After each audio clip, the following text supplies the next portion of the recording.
Hi అండి, welcome to our channel. ఈరోజు మన వీడియోలో సన్నకార పూసని చూపిస్తానండి. చాలా ఈజీగా ప్రిపేర్ చేసుకోవచ్చు. ఈవినింగ్ టీ టైం స్నాక్ లాగా తినచ్చండి. చాలా బాగుంటుంది. ఒకసారి స్టార్ట్ చేస్తే ఎన్ని తింటామో అసలు లెక్కే ఉండదండి, అంత టేస్టీగా ఉంటుంది. ముందుగా పిండిని కలుపుకోవడం కోసం కంచంలోకి జల్లెడి పెట్టుకుని 1 కప్పు శనగపిండి, 1/2 కప్పు బియ్యం పిండిని వేసుకోవాలి. బియ్యం పిండి వేయడం వలన క్రిస్పీగా ఉంటాయండి. ఇప్పుడు ఇందులోకి 1 స్పూను బటర్ వేసుకోండి, కమ్మగా బాగుంటాయి. ఇప్పుడు ఇందులోకి వేయించి పౌడర్ చేసి పెట్టుకున్న జీలకర్ర పొడి, కారానికి తగినట్లుగా మీరు తినగలిగే విధంగా 1 స్పూను కారం, 1/4 స్పూను పసుపు, రుచికి తగినంత సాల్ట్ వేసుకుని ఈ బటర్ అంతా కూడా ఈ పిండికి పట్టే విధంగా కలుపుకోండి.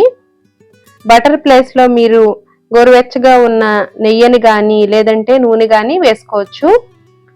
ఈ విధంగా కలుపుకున్న తర్వాత వాటర్ని కొద్ది కొద్దిగా వేసుకుంటూ పిండిని కలుపుకోవాలి. పిండిని మరీ గట్టిగా కాకుండా చేతికి అంటుకునే విధంగా కలుపుకున్నట్లయితే జంతికల గొట్టం నుంచి పిండి అనేది చాలా ఈజీగా ఆయిల్లోకి వస్తుందండి. ఈ విధంగా చేతికి అంటుకునే విధంగా కలుపుకోవాలి. ఇప్పుడు సన్నకార పూసకి చిన్న చిల్లులు ఉన్న ప్లేట్ని తీసుకుని ఈ జంతికల గొట్టంలో పెట్టుకుని చేతికి కొద్దిగా ఆయిల్ రాసుకుని పిండి ముద్దని పెట్టుకోవాలి.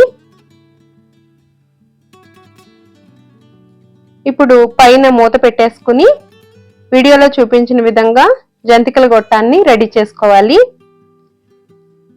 డీప్ ఫ్రైకి తగినంత ఆయిల్ పెట్టుకుని ఆయిల్ బాగా వేడైన తర్వాత ఫ్లేమ్ ని మీడియం టు హై ఫ్లేమ్ లో అడ్జస్ట్ చేసుకుని వీడియోలో చూపించిన విధంగా సన్నకార పూసని వేసుకోవాలి. ఇలా ఆయిల్ కాగడం తగ్గిన తర్వాత రెండో వెంపుకి ఫ్రై చేసుకోవాలి.